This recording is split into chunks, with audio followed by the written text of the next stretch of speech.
Est-ce que l'industrie du fitness entretient des complexes? Ça peut, mais souvent, ça vient des personnes eux-mêmes en premier lieu. Donc, un peu à cause des publicités qu'on voit de nos jours, mais je pense pas que l'industrie, à la base comme telle, soit la cause. Je pense plus que c'est un manque de confiance en soi chez les gens. Puis être en shape, c'est-tu être en santé? Non, pas nécessairement. Le corps parfait nuit-il à la motivation des débutants? Peut-être. Peut-être parce que le monde voit ça comme une grosse affaire impossible à atteindre. Je pense que faudrait pas oublier que ces personnes vont toutes commencer quelque part, par exemple. Je pense que ce serait la base. Puis la musculation, ça cache-tu un manque de confiance en soi? Souvent. Moi c'est une des raisons pourquoi moi j'ai commencé. Puis je suis sûr et certain que la grande majorité des hommes, c'est ça, puis probablement des femmes aussi.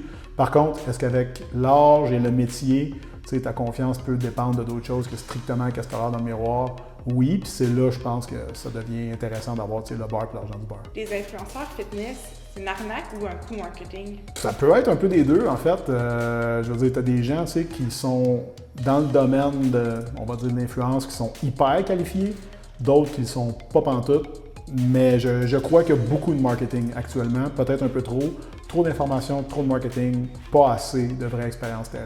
Ça, c'est mon point de vue. Est-ce qu'on peut changer sa vie avec un coaching en 12 semaines? 12 semaines, c'est rapide. C'est très, très, très rapide. Tu vas avoir 3-4 semaines que tu commences à comprendre.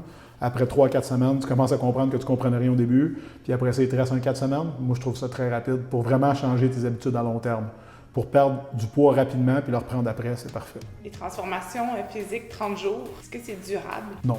Qu'est-ce que tu penses des coachs qui sont en meilleure forme que leurs clients ou pas? Ben, je pense que ça devrait être le standard au moins. Il ne faut pas que tu sois gras. Moi, j'ai connu des coachs hyper compétents qui étaient 50 livres overweight. Comment ça que toi-même, tu vas me montrer comment le faire, mais tu ne le fais pas toi-même? Moi, je toujours trouvé que c'était un peu particulier. Puis, avec le métier et l'âge, des fois, ben, tu vas avoir des blessures, etc.